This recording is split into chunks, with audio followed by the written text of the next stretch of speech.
Before we get into today's edition of Just the Truth, Mike Lindell sent me a note yesterday. He has a special for the 6-piece towel set, $25 when you use promo code Joey. Just go to mypillow.com, use promo code Joey. You'll get the $25 offer on the 6-piece towel set, and I promise you, these will be the most comfortable, the most absorbent towels that you own. mypillow.com, use promo code Joey. Get the 6-piece towel set for just $25. Thanks for joining me in the PhD Weight Loss and Nutrition Studio. To lose weight for the last time, visit myphdweightloss.com. In an afternoon news conference yesterday, South Carolina Governor Henry McMaster said that Helene-related death toll in South Carolina has now risen to 25. Meanwhile, the death toll mounts in North Carolina as electric and cell service has made it very difficult for rescues. Many people need help. Officials in the Tarheel state reported 38 deaths confirmed, with more expected, unfortunately. Duke Energy says they've never seen a storm like this in the company's history.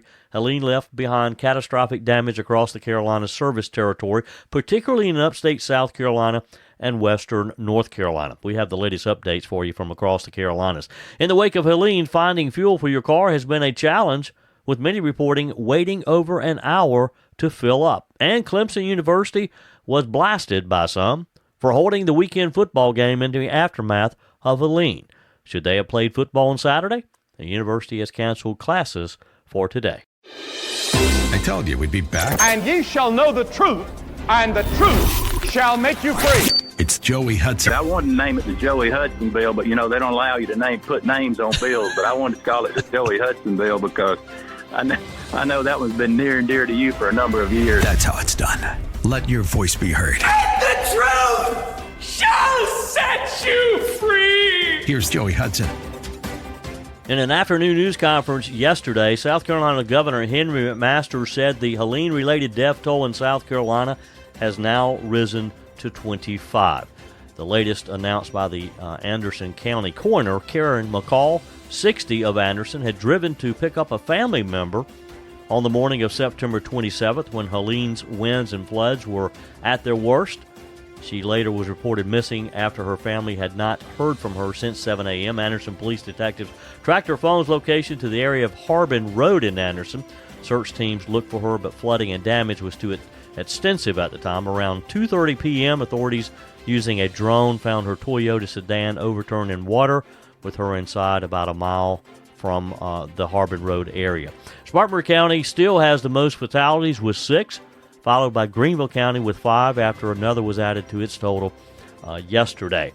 Death tolls in other counties: Aiken 4, Saluda 3, Newberry 2, Chesterfield 1. Most have been killed by fallen trees, according to details released by authorities.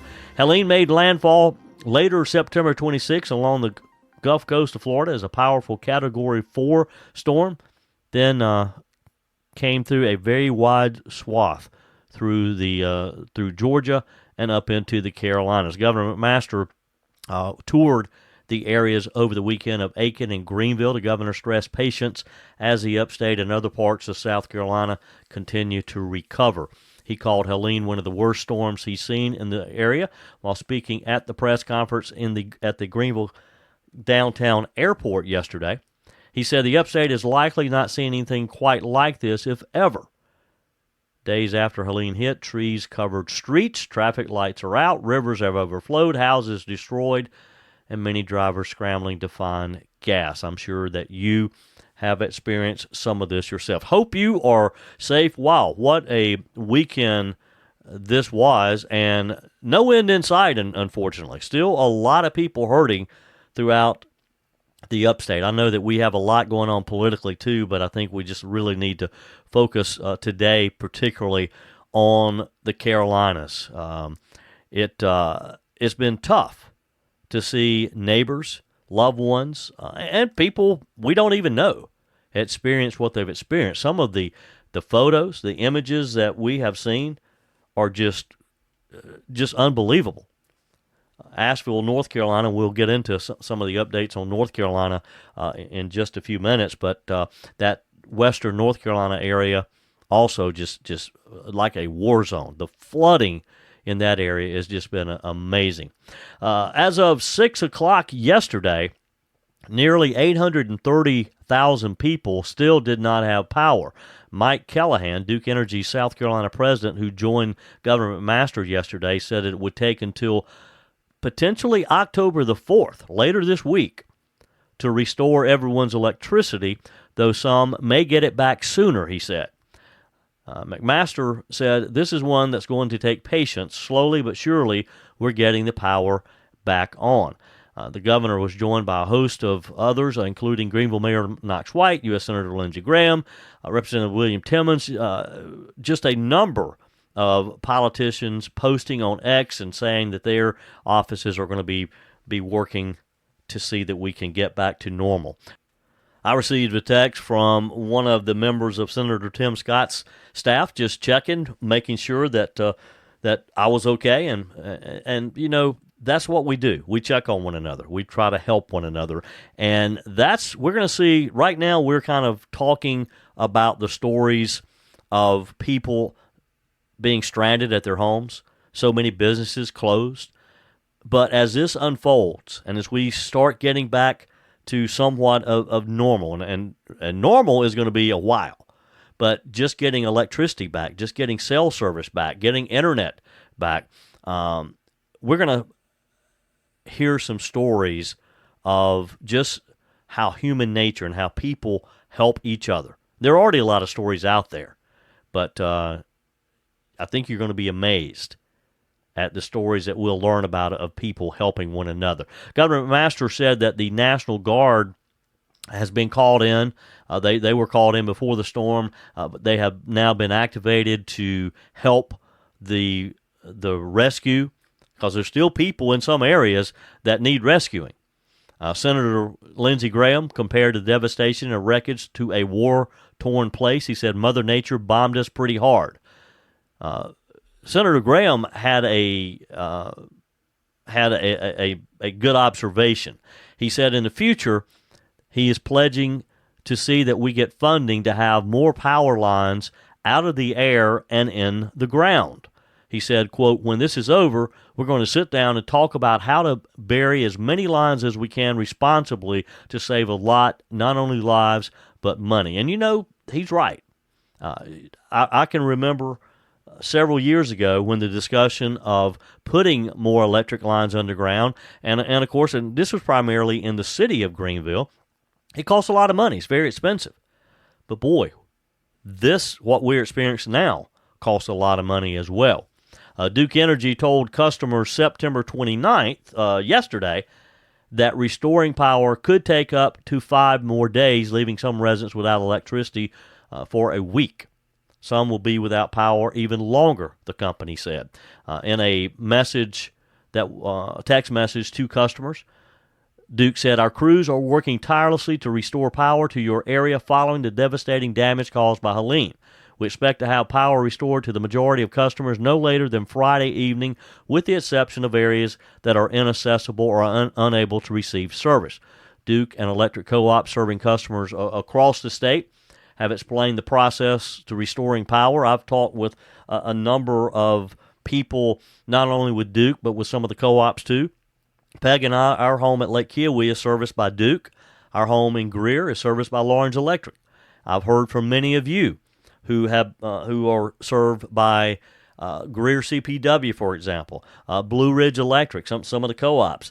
And from what the reports that we're getting is, this is not a matter of just repairing the lines. This is a matter of, in some cases, rebuilding substations.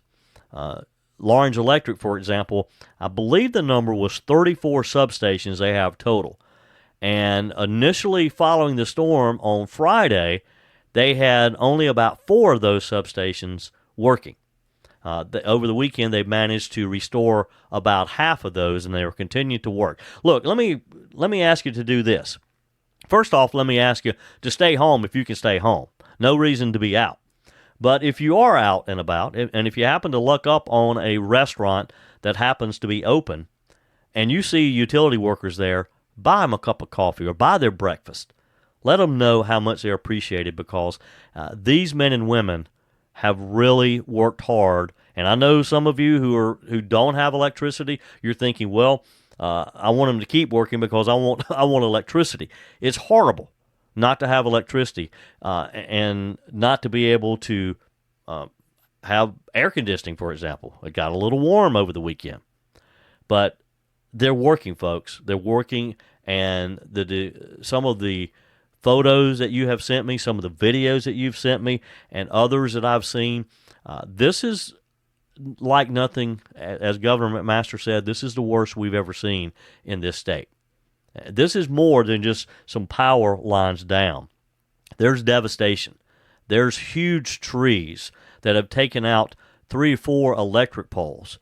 At one point, Lawrence Electric said they know of over 200 utility poles that were taken out. It takes about 4 to 8 hours, depending on the situation, to restore one of those, not counting that's just to clean the area up, get the pole back up, not counting potentially doing some of the repairs for the electric lines that connect to that.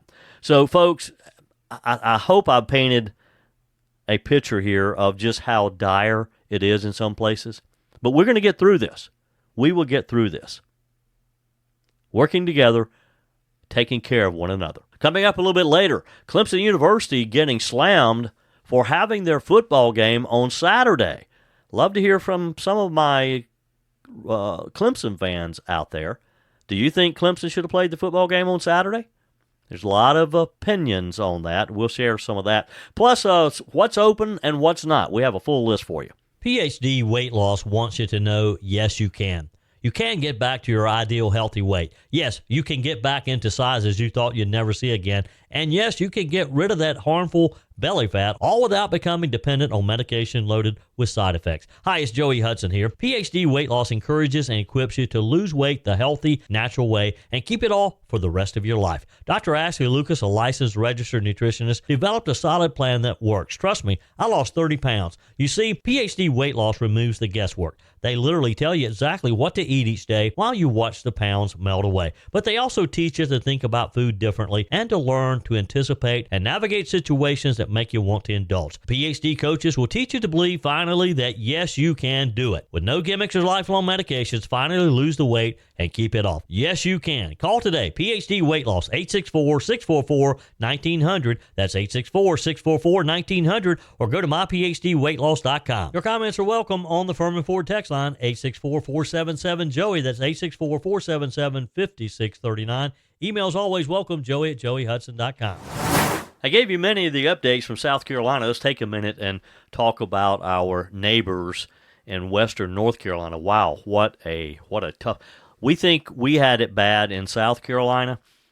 Western North Carolina is like a war zone from what I have been hearing from many of you and from other news contacts that I have in the area.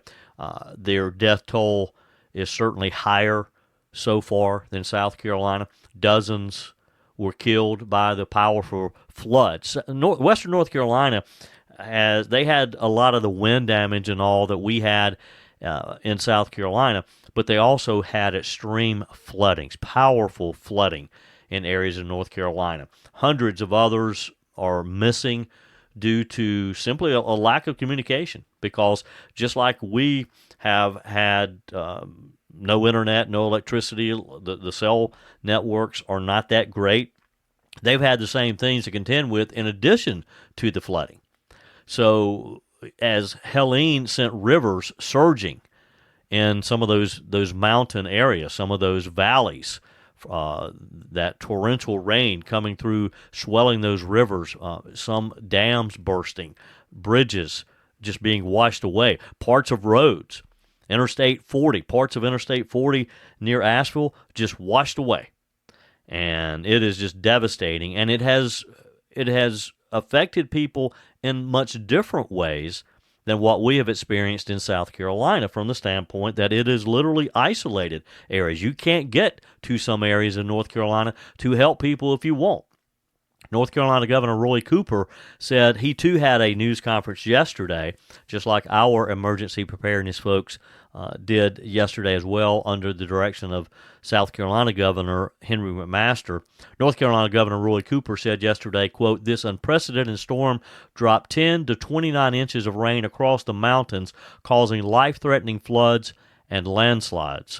Buncombe County Sheriff Quentin Miller was with the governor yesterday, revealing additional deaths from the flooding.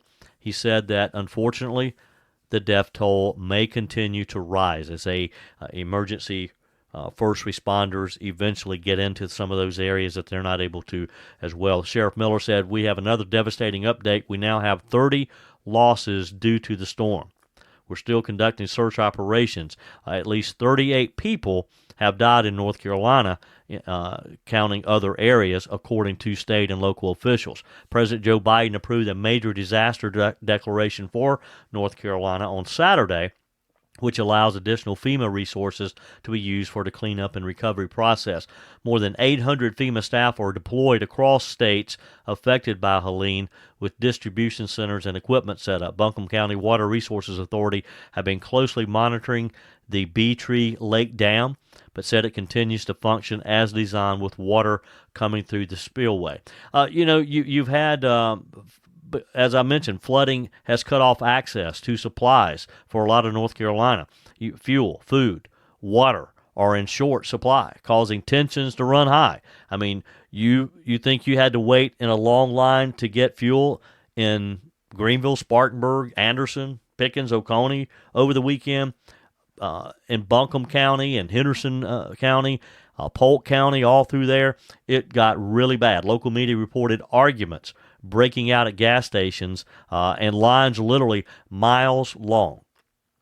The whole fuel situation is a story in itself. We're going to talk about that in more detail in just a minute, because it's quite amazing the fuel lines that I've seen. I've been very fortunate that I traveled. I had to go over to Lake Kiowee on Friday because my neighbor sent me a photo of our dock, and our dock had pulled loose. The wind was just so strong that it had pulled loose, and so I was very fortunate to get a dock repair person there. John just was able to work me in. He worked in the wee hours of Friday night to get my dock secured and my boat secured. He said that there were over 300 docks that he had seen. He had been out surveying the area on Friday afternoon after the weather got to where he could get out on a jet ski, and said he identified at least 300 docks on Lake Kiowee alone, and just a portion of Lake Kiowee that needed some attention. But as I was traveling back home, I was able to get some fuel in the Pickens area, and just lucked up, because as I got closer back to Greenville, coming through easily, the QT, for example, on 123 bypass, the line was backed out onto 123. Of course, as I came through the Powdersville area, there was no fuel there because everything was dark. And it's kind of interesting how you have these areas, these islands of darkness, and then suddenly you come to an area where you have electricity again. But folks, I know it gets stressful if you're waiting in one of those lines, but just be patient. Be patient. Back to North Carolina, though. As of yesterday, only one lane of Interstate 40 was open for emergency crews, limiting access to a lot of these communities there. More than 1,000 people in Buncombe County were unaccounted for as of yesterday when the governor had his news conference. County officials say that number, they hope, will come down once cell and internet service is restored so that families can talk to families. But the 1,000 people are people that families are saying we can't reach, and they're concerned about them. According to the Asheville Fire Department, a temporary cellular satellite trailer has been set up at the Family Justice Center, offering limited cell reception within several blocks of that sounds like the downtown Asheville area.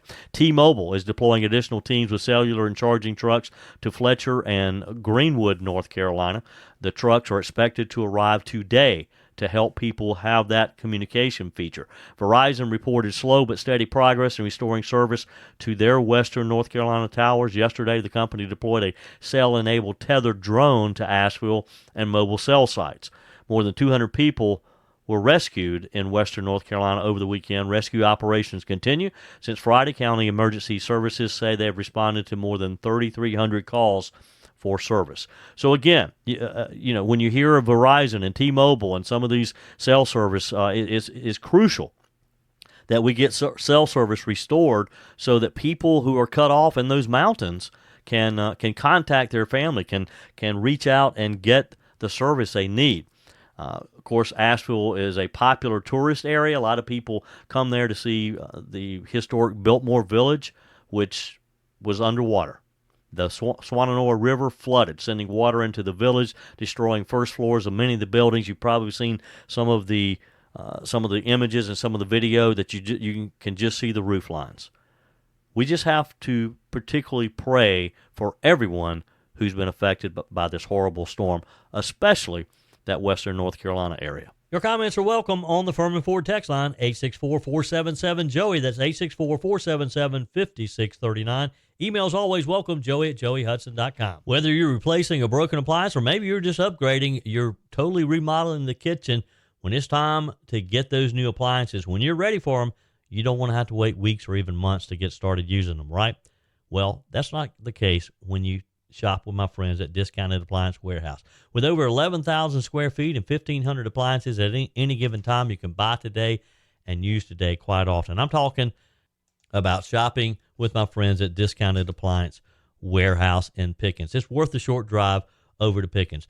Jeff, Johnny, Kyle, the whole team over there, they'll take good care of you. They have an award-winning service department, expert installation, extended warranties, and at Discounted Appliance Warehouse, they treat you like family. You're more than just a credit card swipe to all the team over there. Discounted Appliance Warehouse, they're proud to offer Speed Queen, the only washer and dryers with manufacturer's warranties that cover parts and labor. You owe it to yourself if you're looking for a new appliance to head over to Pickens to Discounted Appliance Warehouse online at dawpickens.com, dawpickens.com. One of the things that we take great pride in both podcasting and the radio, and regardless of how you're listening to me today, whether it's my podcast or on News Talk 98.9 WORD, the voice of the Carolinas, we are that voice. We're one of those voices. And so I've talked with you about so many of the things that we know about, the outages, a lot of the damages, the roads, the infrastructure, electric lines, communication signals. But let me take a minute and talk with you about some of the things, some of the places that are open, because a lot of you are texting me, emailing me saying, all right, so where can I buy food? Where can I get gas? Because it has come down to that.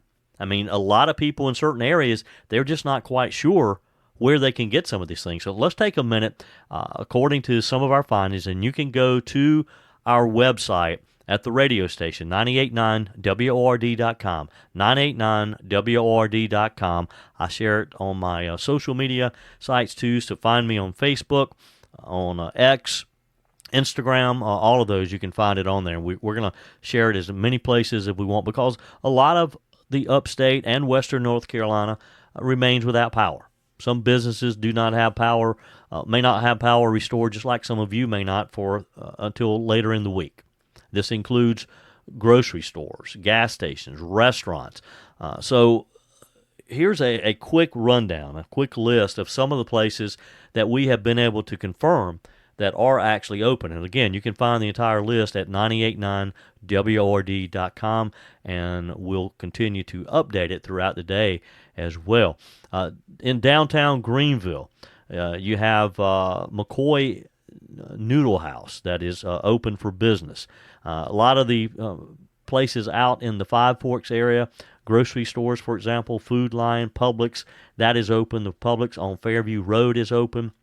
North Pleasantburg Drive, you have a number of businesses on North Pleasantburg Drive. You get to some other areas in Pleasantburg Drive and everything's closed because, again, you have those pockets, those islands of areas.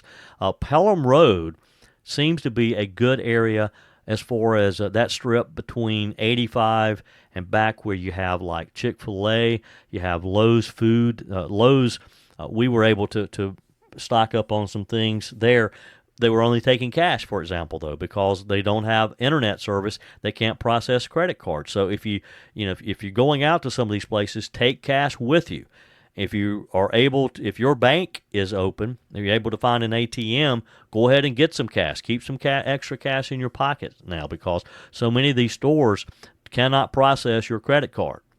But in that little strip of Pelham Road there, the Lowe's food store, Panera Bread, Starbucks is open. The Walmart over near the Parkway, that Walmart is open.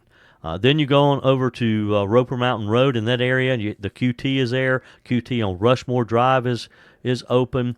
Down in the Simpsonville area, the Cracker Barrel on 385 in Simpsonville, it has been open. So these are some places that are open that we know of. The Thornblade Publix in Greer, that Publix is open there. Out on Wade Hampton Boulevard, Seven Brew is open. The Mythos Greek and Italian restaurant, the QT on Wade Hampton, is open.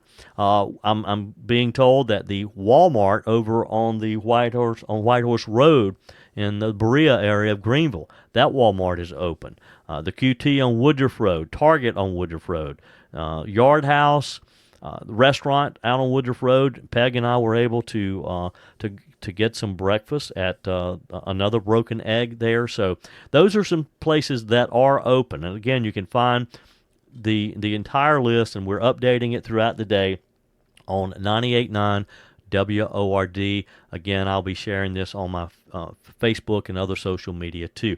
And I wanted to give you a message from our friends at Ingles Market. Received a note from Melissa there. Melissa is the person that we work closely with there. She writes, Ingles Distribution Center in Swannanoa, North Carolina, store operations in many areas have been greatly affected by Hurricane Helene. We will keep our communities informed regarding important store information to the best of our ability. We're working with local officials, vendors, and power companies to regain normal operations and delivery to stores amidst unprecedented flooding and the loss of road and transportation infrastructure. Stores that are able to open are doing so with our Ingles associates facing the same challenges, grief, and destruction you are. We are your neighbors. We are grateful to all of you who are already helping your communities. We thank every customer for their patience and understanding, your friends at Ingles Markets. And, I think she makes a good point there when she talks about that their associates and all of these businesses, if you go to a restaurant that's open, if you're able to get some fuel at a QT or a Spinks or any business you go to right now that's open, those employees probably don't have electricity at home. They may have had a tree fall on a car. Peg and I, when we had breakfast the other morning at another Broken Egg there on Woodruff Road, our waitress had a tree that had fallen on her vehicle. But she had made a point. She'd found a way to get to work because she wanted to be there to do her job and to be able to wait on customers. So just keep in mind, because it's easy to get a little impatient, but keep in mind that those people who are trying to help you at these places of business are experiencing some of the same things that you are as well. And the whole gasoline thing is just crazy. I told you about being able to find some myself as I was coming through Pickens the other night, but it's just amazing at some of the places that are open and the long lines. We traveled down a stretch of 26 over the weekend, and all the way down through and past Newberry. When you would get close to an exit, the cars would be backed out onto the interstate at that exit, waiting in line to get fuel. And that's what we're seeing in a lot of places around the upstate. And, one of the problems, in addition to having the electrical so they can actually pump gasoline, is keeping the gasoline in supply. Because we've never seen anything like this. So some of the convenience stores are out of fuel, and even though they may have electricity and have the ability to pump it, they haven't been able to get more. So just, again, be patient. And this comes back to what I'd said earlier. If you don't have to be traveling, don't. Just if you can stay home and conserve that fuel, and it's just safer anyway. AAA of Carolinas issued the plea to do not overconsume at the pump. One article that I saw on this, it showed a man in a pickup truck. He had filled up his pickup truck, but he had 6 or 8 containers in the truck too, and he was filling those up. So, again, if you don't have to go out, if you stay home, you're safer there and conserve the fuel at the same time. The issue, according to AAA, is not as much a gas shortage as it's a matter of the mad rush for it and the ability to pump it, and for the distribution to get it to the places most needed. Tiffany Wright with AAA of the Carolinas said, quote, "The reason for long lines is that some gas stations are without power." Well, we know that. She said, which means they can't pump gas unless they're equipped with a generator or other power sources. She said, as far as what AAA is seeing regarding gas, it remains too early to speculate on regional outages, but she feels like that as things settle down and more of the stations get power restored, then they'll be able to start pumping, and that will lighten the load on some of the ones that have been there in the early stages of this.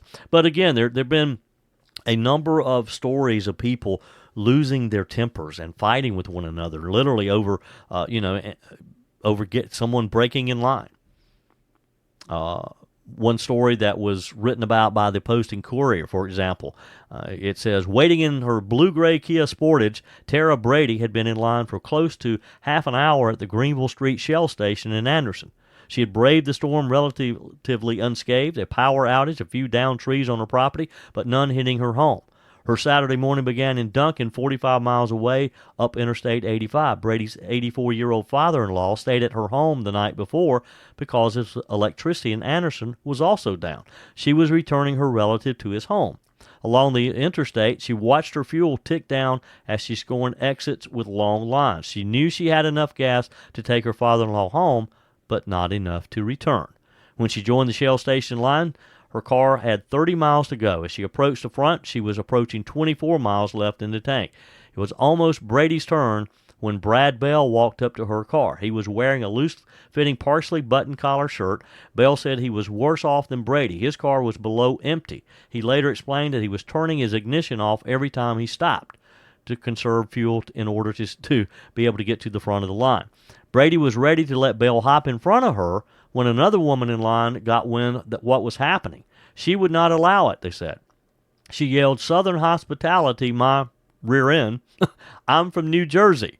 Little did she know, Brady was from New York. Perhaps sensing a confrontation, she pulled ahead. Bell would have to wait a little bit longer. So this is just a little story. One of the stories that the Post and Courier wrote about, and we're seeing that, and we just have to be patient, folks. Just be good neighbors with one another. Your comments are welcome on the Furman Ford text line, 864-477-JOEY. That's 864-477-5639. Emails always welcome, joey@joeyhudson.com. Speaking of the Furman Ford text line, it's never been more important to support locally run businesses owned by people who actually live here in the upstate. Let me take a minute to talk with you about our friends at Furman Ford. If you're looking for a new vehicle, maybe a great pre-owned vehicle, one you can trust, or maybe you're looking to order that special vehicle. Either way, if you want a new one, a brand new one, or a pre-owned that you can trust, the folks at Furman Ford, they're there to help you. Their name is on the sign because their name is on the line, because every single transaction is important to them. Jim Furman, Matthew Furman. They do business the right way. When you stop by, when you give them a call, or maybe when you just send them a quick email, you're always going to have access to a member of the Furman Ford family.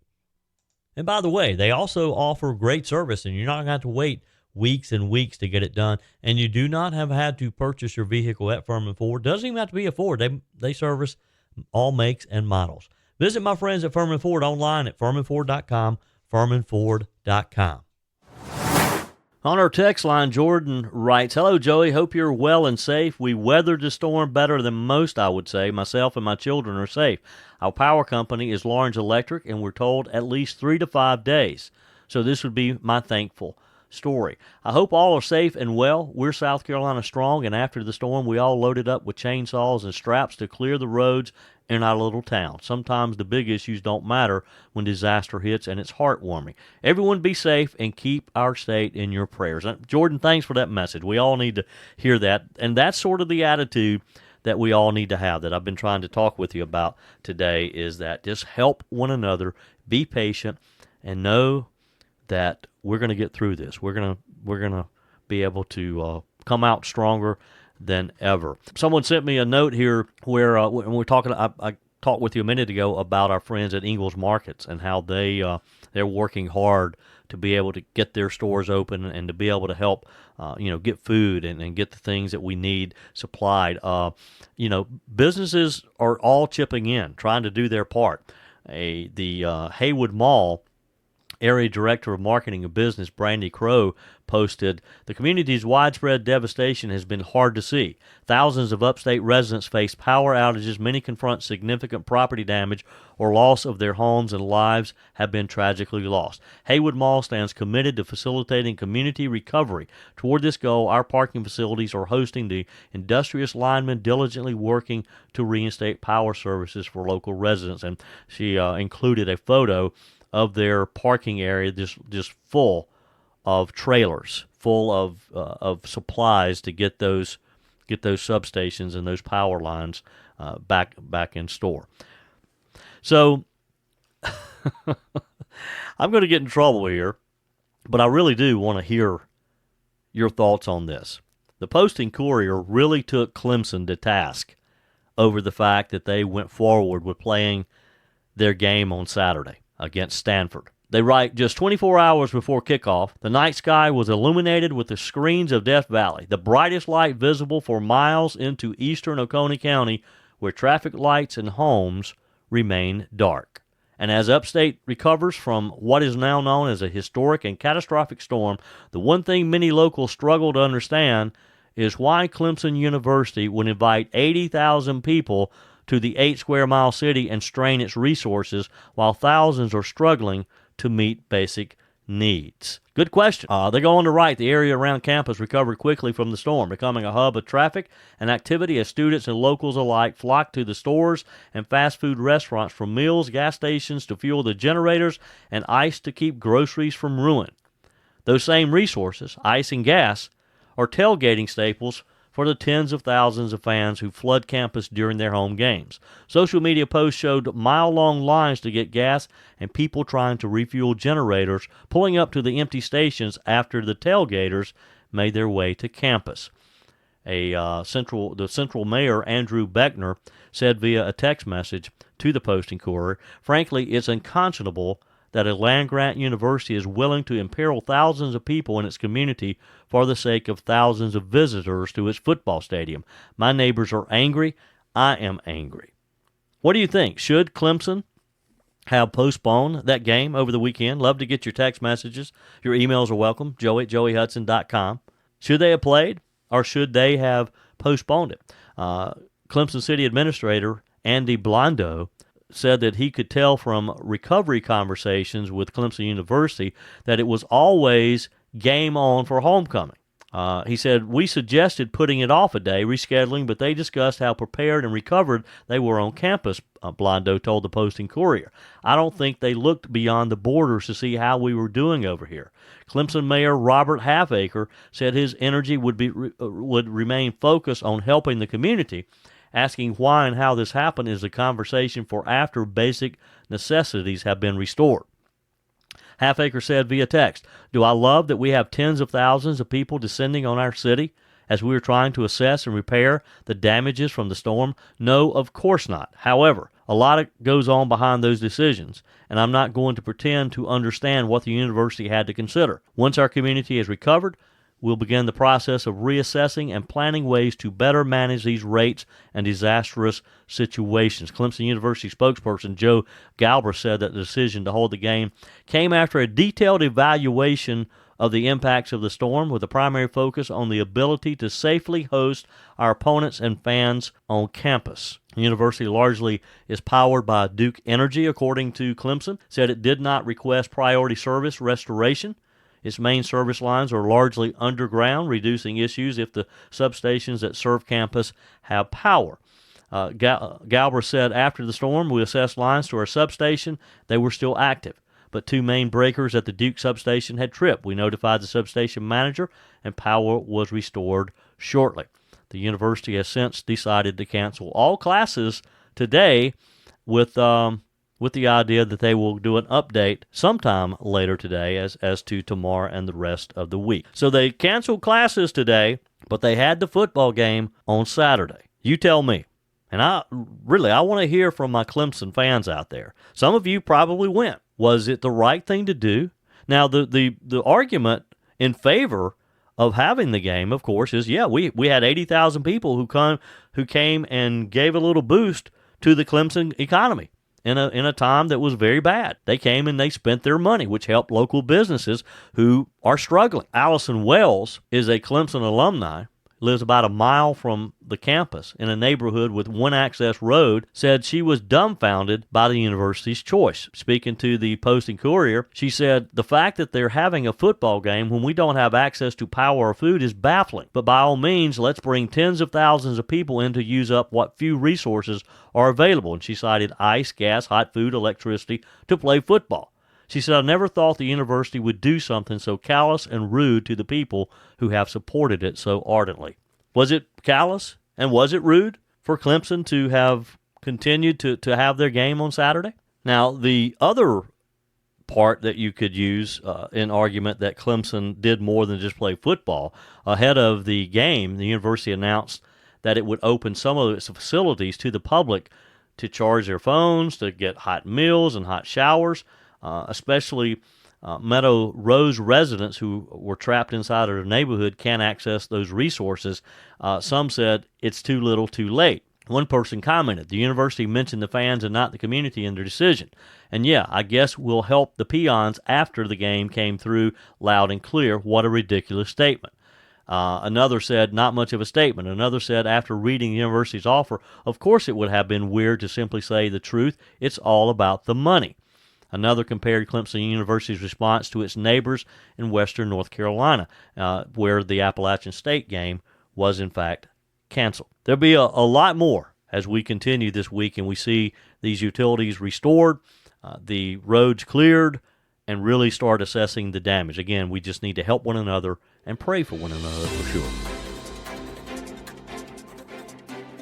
That's it for today's edition of Just the Truth. Thanks for joining me in the PhD Weight Loss and Nutrition Studio. To lose weight for the last time, visit myphdweightloss.com. If you haven't joined our mailing list yet, visit my website, joeyhudson.com. Just click on the Connect with Joey button so that you can receive our emails and the most up-to-date news. Also, find me on YouTube. Be sure and like, subscribe, follow me on my YouTube channel. Just search for Joey Hudson. Appreciate you spending a few minutes of your day with me. Be sure and forward this edition of Just the Truth to some friends. Just click on the share button. Send it to a few of your contacts, because if we're going to build our community and if we're going to win in November, we got to build an army of conservatives. The way we beat Joe Biden is through educating people, and no better way than encouraging them to listen to Just the Truth. Hey, keep those comments coming via the Furman Ford text line, 864-477-JOEY, 864-477-5639. Your emails always welcome as well. Joey@joeyhudson.com. Don't forget to take advantage of the MyPillow special, $25 for the My Towels 6-piece towel set when you use promo code Joey. Just go to mypillow.com. Always use promo code Joey. We're back again tomorrow. Hope you will be too. Remember, God's got this. He's still in control.